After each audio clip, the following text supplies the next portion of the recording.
back to the Executive Outlook. Today's guest is a data architect and founder who has spent over 20 years turning complex data into clean, scalable, and secure solutions, particularly in the most sensitive and the regulatory industries in the world. Alina Pop is a founder and CEO of Viz Data Solutions, a data architect and consultancy based in Romania. With experience working across 50 plus clients in 7 countries and 10 industries, she specializes in healthcare data system, HIPAA compliance, and building data infrastructure that actually works in the real world. Welcome, Alina, to the Executive Outlook. Thank you, Isha, for inviting me. It's a real pleasure.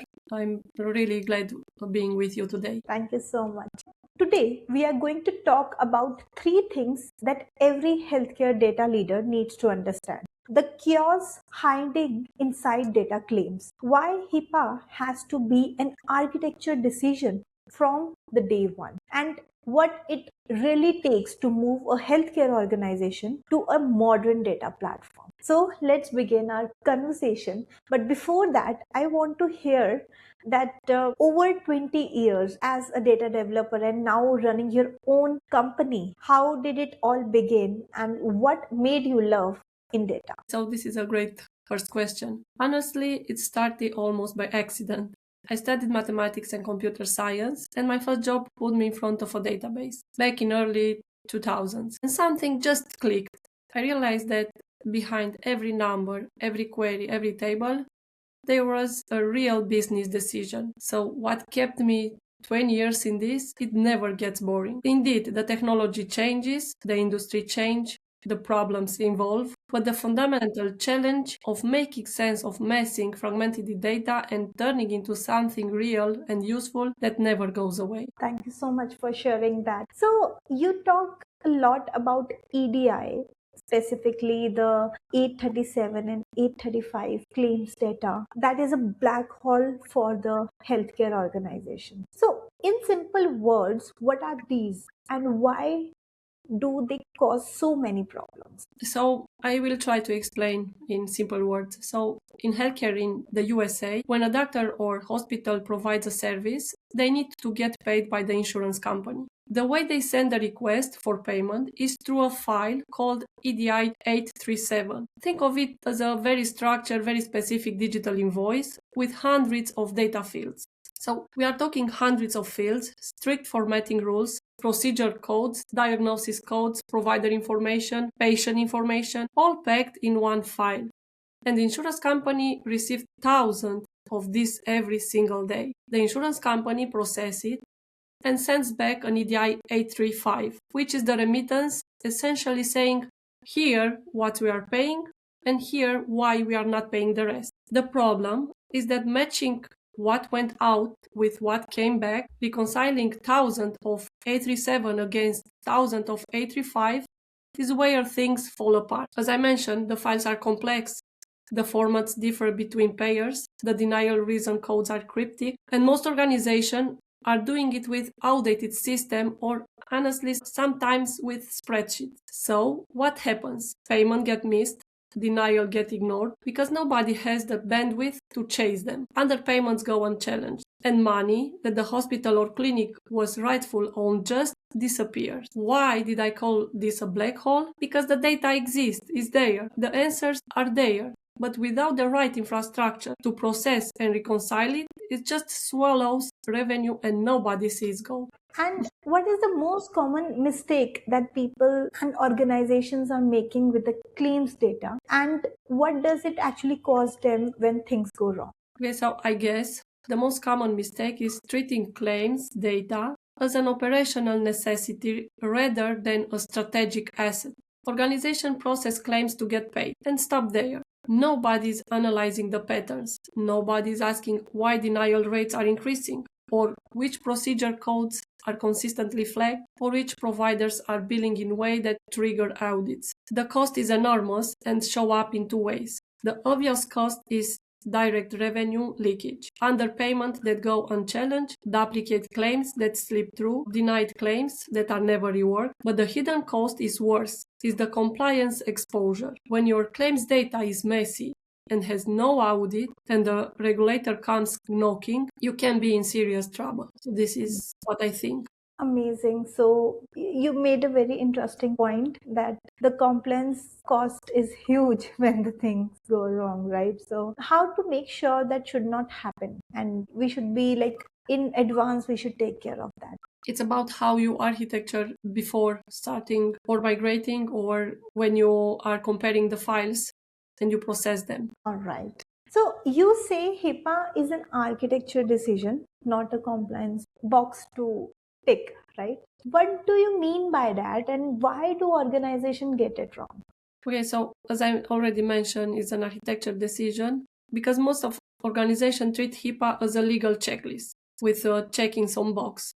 They bring in compliance consultant at the end of a project, tick some boxes, sign some forms, and consider it done. The problem is that you have to design your data system first and then try to layer compliance on top. What I mean by architecture decision is that HIPAA compliance needs to be designed in a form.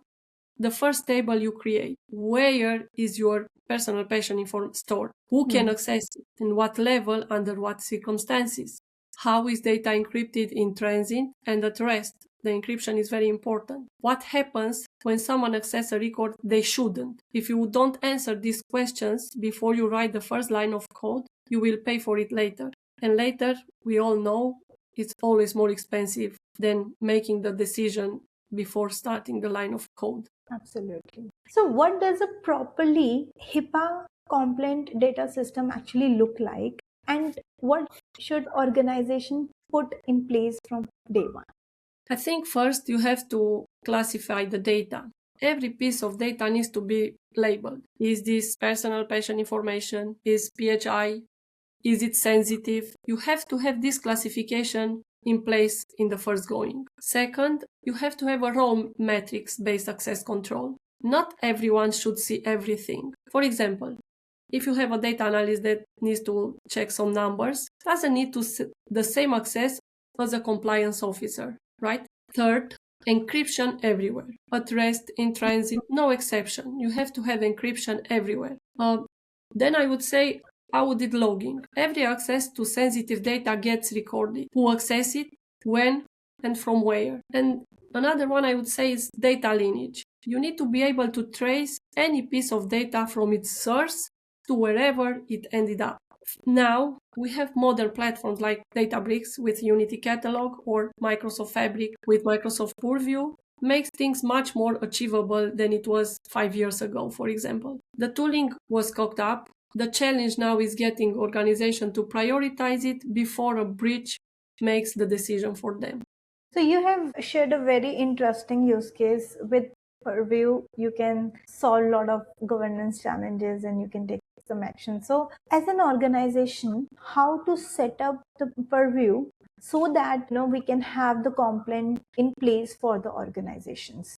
You have to, as I already mentioned, it's easier with the new tool, and you have to set up from the first going to have the encryption in mind, to have the exception already think about it, and like before starting to set up the Purview, you have all these things sorted up before using any tool, not only Microsoft Purview. I'm referring any tool. You have to have in mind before setting up a tool or doing the technical part, you have to the entire architecture and the entire flow from the beginning till the end. And when this is clear and you have the entire picture in mind, you can start working with any tool. So you have worked and helped so many healthcare companies to move from the spreadsheet all of the way to the modern data infrastructure. So what do you think, what has been the major challenges with the healthcare companies that still stuck on the spreadsheet, and what does that migration journey really look like? It's a great question, and actually spreadsheets feel safe because everybody understands them. A finance director understands Excel, or operation manager understands Excel, a data analyst understands Excel, everyone understands Excel. Moving to a modern data platform means learning new tools, retraining people, accepting the transition period where things might look different before they look better. Most organizations would rather live with a known pain than risk an unknown one. So the migration should start with a data audit, as I mentioned before. You have to have a data audit, understanding what actually have and where it lives. Then you have to establish, after you decide the data audit, what you have, establish the new architecture. You have to decide the proper data warehouse or lakehouse architecture. After that, you need to migrate one domain at a time, so one step at a time, not everything. Validate that the number match, build confidence, and expand. The organization that fails are the ones that try to migrate everything very fast, because now with AI and with all the tools that are in place, you can do things very fast comparing with the things that were done in the past. But this is the thing that I'm actually thinking that is wrong, and it can be dangerous. You need to take one step at a time to make sure that the numbers will match at the end when you go live in production with a new system. So you need to trust one step at a time, not doing fast with AI and everything done. And when you compare the numbers, you will see that the numbers are higher than the old system, and you break that trust. So, in 20 years of working with data across healthcare, fintech, and other industries, what has been the toughest project you have worked on? And what did you take away from it? So I would like to talk about migration.